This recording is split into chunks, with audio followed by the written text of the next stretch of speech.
மொழி பிரச்சனையை மையப்படுத்தி மத்திய அரசு அழுத்தம் கொடுத்தால் தமிழ்நாட்டில் பல புதிய பிரச்சனைகள் உருவாகும். இது அண்ணா காலத்திலிருந்து பெரிய போராட்டமாக உருவெடுக்கப்பட்டு ஜவஹர்லால் நேருவால் பார்லிமெண்ட்டில் கொடுக்கப்பட்ட உறுதிமொழியின் அடிப்படையில் இருமொழி கொள்கை தான் தமிழகத்தினுடைய உயிர்நாடி.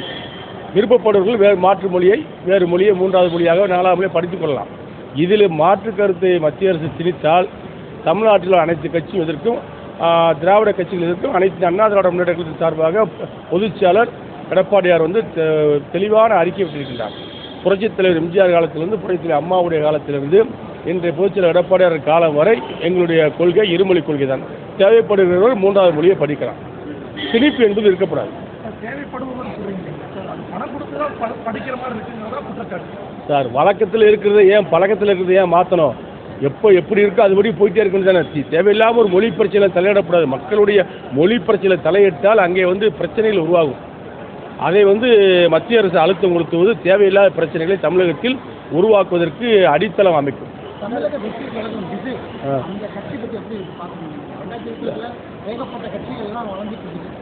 எந்த கட்சி வளர்ந்தாலும் அண்ணா திராவிட முன்னேற்ற கழகத்தையும் திமுகவுக்கும் தனிப்பெரும்பான்மை கிராமப்புறங்கள் இருக்கு.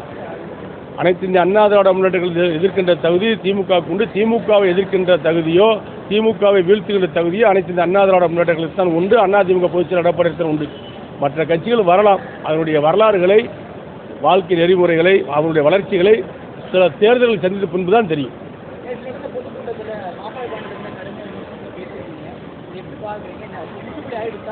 இல்லை அதெல்லாம் முற்றுப்புள்ளி ஆச்சு. அதெல்லாம் ஒன்றும் பிரச்சனை கிடையாது. அது நான் அவரை ஒன்றும் குறை சொல்லுங்க.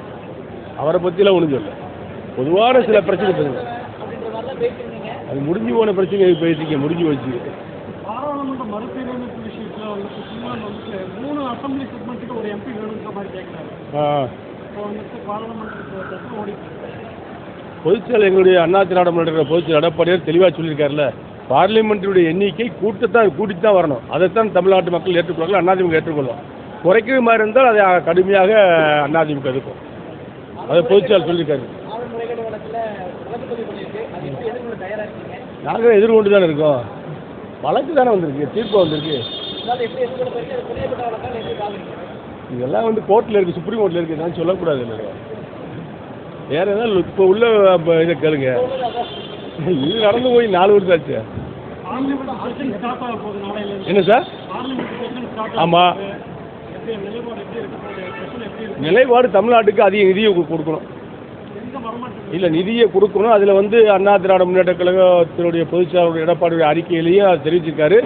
நீங்கள் அதிமுக அதை வலியுறுத்தோம்.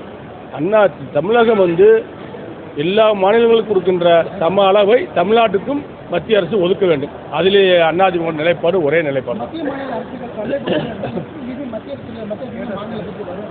அரசியல் ரீதியாக நடக்கின்ற சண்டை தான். அதுக்காக நிதியை கொடுப்பதில் சண்டை போட்டால் வாங்க முடியும்? இங்கேருந்து ஜிஎஸ்டி வரி போகுது, அவர்கள் வரியை வாங்குறாங்க, அதை திருப்பி கொடுக்கணும்ல. மத்திய அரசு மாநில அரசு கேட்கக்கூடிய நிதியை அவங்க கொடுக்கணும். அதுதான் வழக்கம். அப்போ தான் நல்ல திட்டங்களை செயல்படுத்த முடியும். அது நான் ரைடு நடந்திருக்கு. இனிமேல் தான் எனக்கு தெரியும் என்ன நடந்திருக்குன்னு. ரைடு ஒன்றும் புதுசாக நடக்கலையே. தமிழ்நாட்டில் இப்போ திமுக ஆட்சி வந்ததுலேருந்து ரைடு நடந்துகிட்டு தான் இருக்குது.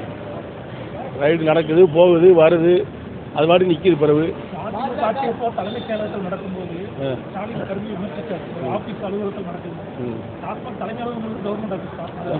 நீங்கள் எப்போயும் அவர் எதிர்கட்சியில் இன்றைய முதலமைச்சர் ஸ்டாலின் எதிர்கட்சியாக இருக்கும்போது ஒன்று சொல்லுவார், ஆளுங்கட்சி ஆன உடனே ஒன்று சொல்லுவார். இன்றைக்கி ஒரு ஆளுங்கட்சி ஆளுகின்ற கட்சியில் அவர் இருக்கிற காரணத்தால் பழசெல்லாம் அவர் மறந்துட்டார். பழசாக இருக்கும்போது ஏதாவது ஒன்று எங்களுக்கு ஒரு பிரச்சனை, அதிமுக ஒரு பிரச்சனை சொன்னால் அதை அவர் பெருசாக பெருசுபடுத்துவார். திமுகவுக்கு ஒரு பிரச்சனை சொன்னால் அதை கண்டுக்கிறாமல் போயிட்டு இருப்பார். அது அவருடைய நிலைப்பாடு.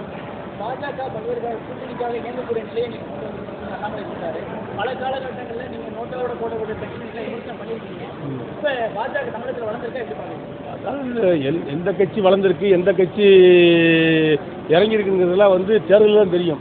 அண்ணா திராவிட முன்னேற்ற கழகத்துக்குன்னு தமிழ்நாடு முழுக்க தமிழர்கள் வாழுகின்ற பகுதியெல்லாம் கிளை கழகங்கள், கரவேட்டி கட்டிய கட்சிக்காரர்கள், பொதுமக்கள் மத்தியிலே ஏகோபோக ஆதரவு இருக்கிறது. இன்றைக்கு திமுக ஆட்சி மீது உள்ள வெறுப்பு அதிமுக மீது வெளிப்படைத்தன்மையாக ஆதரவு கொடுக்கிறார்கள்.